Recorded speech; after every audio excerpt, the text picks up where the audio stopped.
5वां अध्याय। धुंधकारी को प्रेत योनि की प्राप्ति और उससे उद्धार।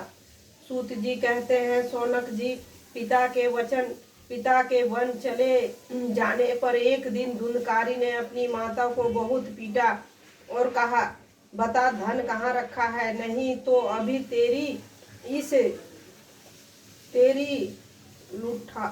लुआठी जलती लकड़ी से खबर लूंगा। उसकी इस धमकी से डरकर और पुत्र के उपद्रवों से दुखी होकर वह रात्रि के समय कुएं में जा गिरी और इसी से उसकी मृत्यु हो गई। योग निष्ठा गोकर्ण जी तीर्थ यात्रा के लिए निकल गए। उन्होंने इस घटनाओं से कोई सुख या दुख नहीं होता था, क्योंकि उनका न कोई मित्र था न कोई शत्रु। धुंधकारी 5 वैश्याओं के साथ घर में रहने लगा। उनके लिए भोग सामग्री जुटाने की चिंता में उसकी बुद्धि नष्ट कर दी और वह नाना प्रकार के अत्यंत क्रूर कर्म करने लगा। एक दिन वह उल्टाओं ने उसे बहुत से गहने मांगे। वह तो काम से अंधा हो रहा था। मौत उसे कभी याद नहीं आती थी। बस उन्हें जुटाने के लिए वह घर से निकल पड़ा। वह जहाँ तहाँ से बहुत सारा धन चुराकर घर लौट आया और तथा उन्हें कुछ सुंदर वस्त्र और आभूषण लाकर दिए। चोरी का यह बहुत माल देखकर रात्रि के समय स्त्रियों ने विचार किया कि यह नित्य ही चोरी करता है, इसलिए इसे किसी दिन अवश्य राजा पकड़ लेगा। राजा यह सारा धन छीनकर इसे निश्चय ही प्राण दंड देगा। जब एक दिन इसे मरना ही है, तब हम ही धन की रक्षा के लिए गुप्त रूप से इसको क्यों न मार डालें। इसे मारकर हम इसका माल मता लेकर जहाँ कहीं निकल चलेंगे। ऐसा निश्चय कर उन्होंने सोए हुए धुंधकारी को रस्सियों से कस दिया और उसके गले में फांसी लगाकर उसे मारने का प्रयत्न किया। इससे जब वह जल्दी न मरा तो उसे बड़ा चिंता हुई। तब उन्होंने उसके मुख पर बहुत से दहकते अंगारे डाले। इससे वह अग्नि की लपटों से बहुत छटपटाकर मर गया। उन्होंने उसके शरीर को एक गड्ढे में डालकर गाड़ दिया। सच में स्त्रियां प्राय बड़ी दुस्साहसी होती है। उनके इस कृत्य का किसी को पता भी ना चला। लोगों के पूछने पर कह दी कि हमने हमारे प्रियतम पैसे के लोभ से अब की बार कहीं दूर चले गए हैं, इसी वर्ष के अंदर लौट आएंगे।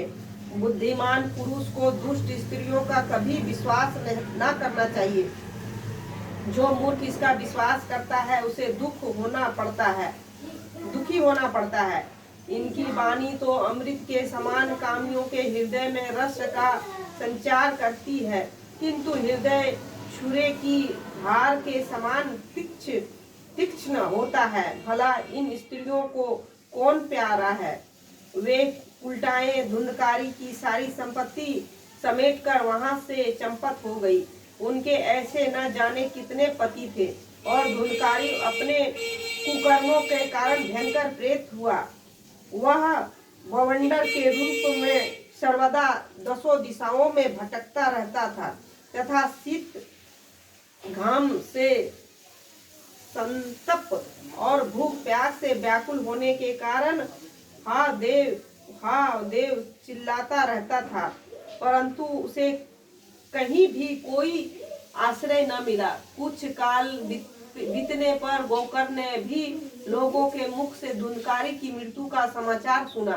तब उसने अनाथ समझकर उन्हें उसका गाया जी में श्राद्ध किया और भी जहाँ तहाँ वे जाते थे उसका श्राद्ध अवश्य करते थे।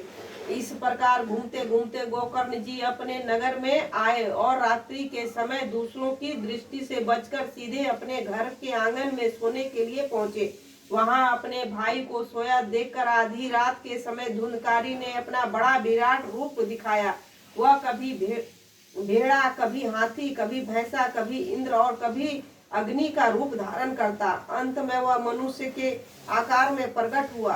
वे विपरीत अवस्थाओं देखकर गोकर्ण ने निश्चय किया कि यह कोई दुर्गति को प्राप्त हुआ जीव है। तब उन्होंने उसे धैर्य पूर्वक पूछा। गोकर्ण ने पूछा, तू कौन है? रात्रि के समय ऐसा भयानक रूप क्यों दिखा रहा है? तेरी यह दशा कैसे हुई? हमें बता तो सही, तू प्रेत है, पिशाच है अथवा कोई राक्षस है? सूत जी कहते हैं, गोकर्ण के इस प्रकार पूछने पर वह बार बार जोर जोर से रोने लगा। उसमें बोलने की शक्ति नहीं थी, इसलिए उसने केवल संकेत मात्र किया। तब गोकर्ण ने अंजलि में जल लेकर उसे अभिमंत्रित करके उस पर छिड़का। इससे उसके पापों का कुछ शमन हुआ और वह इस प्रकार कहने लगा।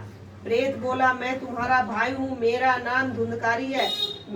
मैंने अपने ही दोष से अपना ब्रह्मत्व नष्ट कर दिया। मेरे कुकर्मों की गिनती नहीं की जा सकती। मैं तो महान अज्ञान के चक्कर में काट रहा था, इसी से मैंने लोगों को बड़ी हिंसा की है। अंत में उल्टा स्त्रियों ने मुझे तड़पा तड़पा कर मार डाला। इसी से अब प्रेत योनि में पड़कर यह दुर्दशा भोग रहा हूँ। अब देवश कर्म फल का उदय होने से मैं केवल वायु भक्षण करके जी रहा हूँ।